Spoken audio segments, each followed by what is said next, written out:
Okay, we are live. All right. So I just wanted to kind of just make sure that we could kind of jump on real quick. And I wanted to talk a little bit more about what we've experienced today. And maybe, how about let's talk about a tip that you learned from from it's either your adventure or from one of the speakers today.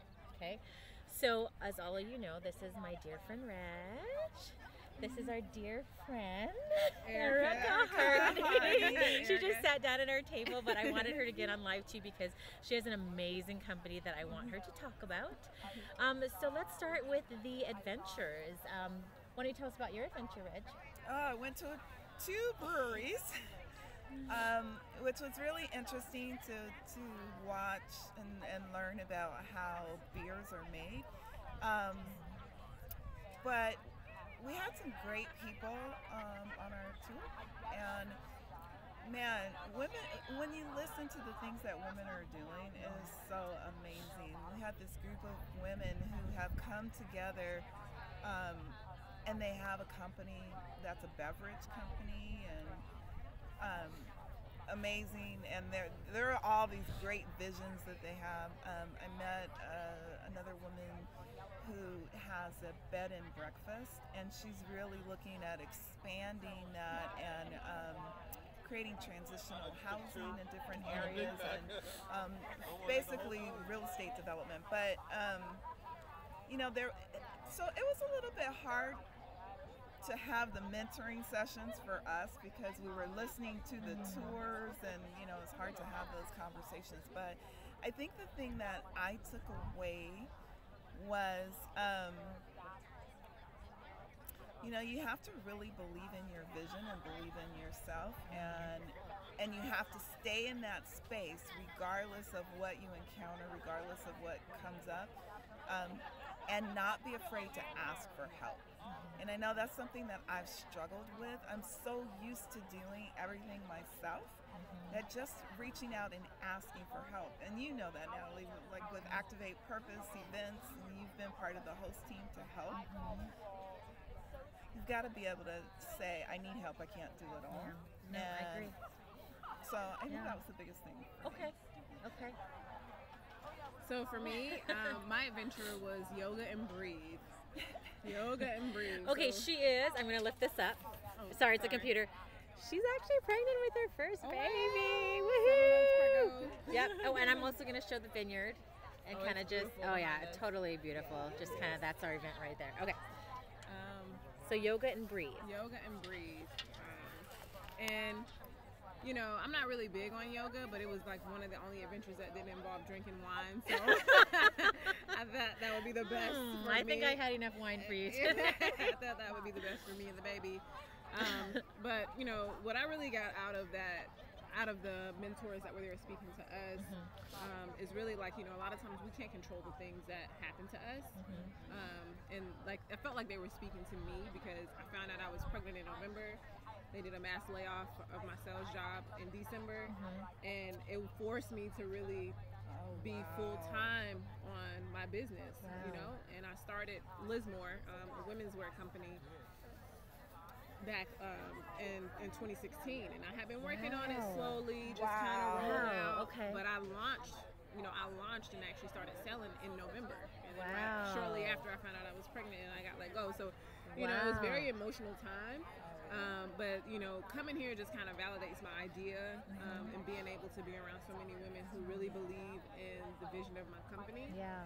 And I'm just excited to see where it goes. But during our talk, one thing that the mentors were saying was just, you really have to focus on what you are doing and plan your day. Wake up with a goal in mind. And be disciplined. Be disciplined and actually have a clear mind when you wake up. Don't wake up and the first thing you do is grab your phone. And check social media or reply to emails. Like, really focus on, like, this is what I want to accomplish today. Let me take 3 deep breaths and go for my day. So I'm in a business incubator now, and one thing that they teach us is to do 20-20-20. So 20 minutes of kind of like meditating, 20 minutes of planning in the morning, so like writing your list of things you want to do. And then 20 minutes of like eating, like eat something. What? So that you really do start your day. So that's your first hour of the day. Okay. So like really take your time and enjoy a meal, you know, because people don't do that anymore. 20 minutes eating, like, oh my gosh. You know how fast I eat? Because I'm like, I got stuff to do. But maybe that'll give you a chance to really enjoy a meal. Like maybe you can actually cook something versus just grabbing, you know, a smoothie out of the refrigerator. Or maybe you can actually make your smoothie and, you know, maybe make some eggs to go with that and make some toast. Interesting. So, you know, it just kind of validated all the things that I've been learning and kind of really getting into. So I'm excited to be here. I love that. Great people. So Okay, tell us about your company. So Lizzmore, Womenswear brand. And I know with some ladies out there listening, if you have ever been, you know, preparing for a presentation for work, maybe you are a commuter in a big city, and you know, one thing that happens to us all is that we sweat and we get sweat stains. And the underarm area is unsightly. It messes with your confidence. And that's what Lizzmore Womenswear is all about. I make professional dresses and jumpsuits, and I line the underarm area with moisture with fabric. And what that chemically treated fabric does is draw sweat away from the body so that you don't have the sweat stains. And the whole purpose of my brand is to keep women comfortable, confident, and appealing in a workplace. You know, when you look good, you feel good. And if you feel clammy underneath and you have to raise your hand and do a presentation and people see that, you know, it really does mess. It kind of messes with your psyche because you know your stuff in and out. So my brand is all about keeping women confident and comfortable. That's awesome. I love it. And again, right now I'm focusing on dresses and jumpsuits. Okay, very cool. Very cool. Thank you. I'm wondering if Orion... like Orion, we have somebody else over here that we're going to probably bring on live, and you know, she's eating, so I'm going to let her finish eating, but we're going to bring her on live because she probably did another adventure that she she did maybe different from us. And oh, she's ready to come on. Okay, let's bring her on. She swallowed her cheese. All right, so here comes. In the middle. Are you sure? Yeah. Okay, so we're just going to do an arrangement. Don't go away. Hold on 1 second. Okay, we're going to let her sit. No, she's sitting in the middle. Wait, where am I going? Where am I going? Yep. Going here? Okay, so this is Miss Orion coming live. I don't have to be. Oh, okay, now we're down to There's two. a little cheese still and in then there. there were two. Okay, so this is Orion. So tell us what your adventure was today. So I went on a redwood hike. Oh yeah, that's right. Yeah, so we were in the redwood forest, which if you've never seen, like, there's a couple women on the trip that were like, oh, this is really nice. Oh my God, that is the biggest tree I've ever seen in my life. Okay, wait, did anybody sing along with me from the redwood forest? To the Gulf Stream waters, this land was made for you and me. That was totally in my head the first time that I had gone to, I think, Muir Woods here. It was definitely like a really weird kind of thing, but we saw a tree that was actually 16 feet in diameter. Oh, no way. It's stupid big. It's stupid big, so. Wow, okay, so you went in the redwood forest to hike. And who was the sponsor? Do you remember? That was GS, so Goldman Sachs. So if you guys don't know, they're like a huge international bank. They have a great team that's actually working on, and I forget exactly the program name, I apologize, but basically they have a program that they're investing, I think it's $500 million in, you know, women-owned businesses. They're also getting some stuff into like the LGBT space. 10,000 small business. Yeah, there's a 10,000 small business, but then there's also a 10,000 women program. Yep. And both of those programs, so they had, you know, a young lady there, not a young lady, a woman there, who's running sort of that kind of work, and then a couple of people, a couple of representatives. And the way that I see it, they're kind of balancing out what it is that they're doing. So, you know, Goldman, if you've ever been in banking or you're kind of familiar or adjacent to banking, there's always going to be criteria that they're going to use for how they actually invest their own funds. Okay. So they kind of bifurcate into funds that we're like companies that we're going to invest in, which are in growth stage. So that's basically like Series B and further. So you're making money, you're making good money. You've already gotten a Series A, so you have millions in the bank, and now you're ready to, you know, step change and scale considerably more.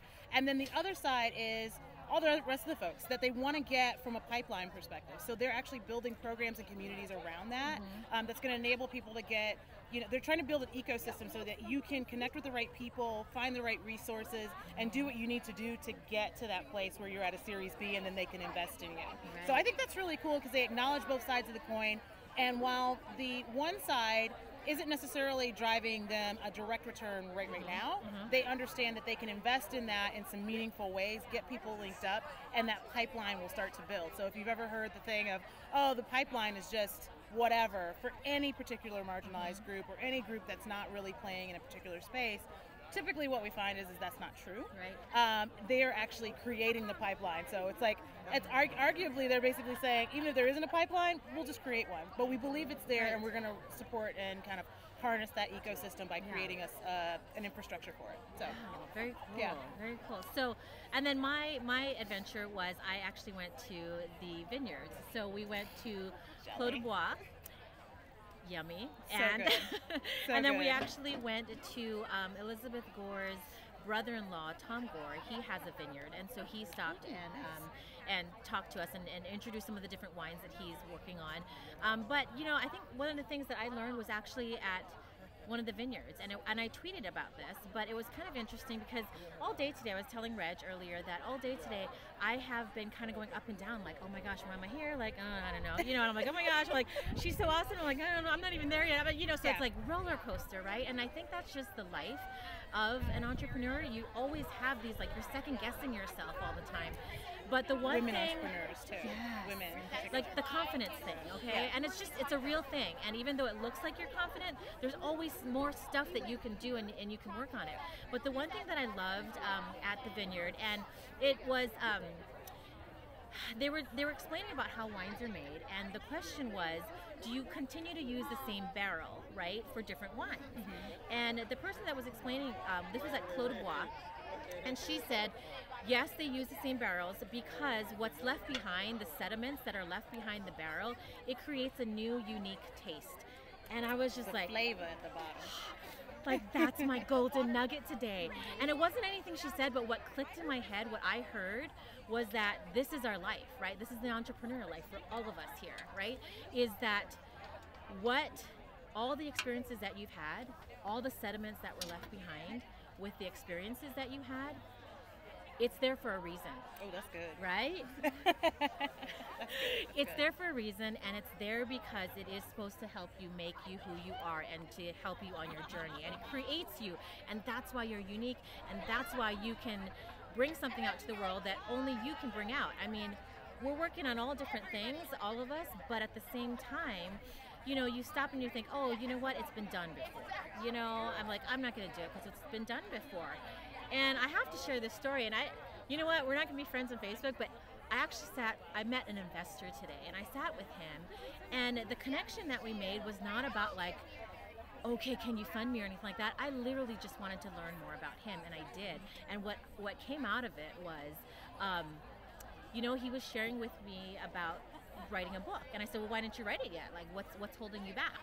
And he's like, you know, I don't know, you know, it's kind of old stuff, but it's not really old stuff. And I go, yeah, but here's the deal. Here's what's with you. And this is what I spit back at him because of what I learned. I said, okay, number one, and I said, you already have your content done because he did a YouTube video. So he sent me a link to the YouTube video. And I said, number two, you have an engineer brain. I go, what other investor that has been on the side that pitched 1 million times and now is on this side ready to actually fund people can talk about marketing like how you can talk about it? Plus you've got that engineer brain of how you are making network connections. I said nobody else can do it like that, you know, and that was the same thing. That was something that I learned and that I continue to encourage people to do, that even if they're questioning themselves, everything in your life, your experiences, your passion, you know, what you went to school for, the friends you make, the friends you meet, the friends you hold close, the friends that maybe brought bad things into your life, everything, all of those things are the sediments that are falling to the bottom of that barrel. You're going to use that barrel to make the most beautiful wine ever. Preach. So that was my takeaway. So true. That's so true. Yeah. Nobody can do it the way that you can do it. Yep. Nobody can do it like you. Yeah.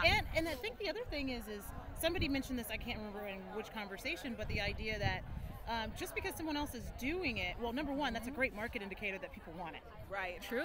Number two, let's not think to ourselves that because someone else is doing it, there isn't enough room for more people to do it. Uber and Lyft live in the same ecosystem. They're both massive. And I'm sure there's going to be fighters that come in that are going to look at what Uber and Lyft do and go, I see what you're doing and where you could do it better. I see what you're doing and where you could do it better. I'm just going to do it better for you. Exactly. So there's always going to be space for players. And even in a saturated market, you know, I'm in consumables. Like, consumers consume it. It exists and then it goes away. And there's more to be had, and that need is always going to come back. So there's a lot of space for all of us. And I think of products the same way I think of services as well. Like, people go, oh, service is different. No, service is a product. It's just an intangible product. It's an intangible product. It's packaged in an intangible that you have to create for the person in their mind and understand the value and sell that to them. And I don't think it's any different. So there's room for everybody. Yep, absolutely. Yeah, very cool. Yay! So these are just some nuggets from today's event, and so we're gonna have a lot more tomorrow, and I'll probably jump on tomorrow sometime, maybe like way later. But yeah, so lots of good people, lots of good friends, lots of good things going on here. So take that step. If you see an opportunity to attend a workshop, a summit, a conference, anything, like, go do it, because the networking is unexplainable. Yep, and phenomenal. Yay! So all right, thanks for joining. Bye.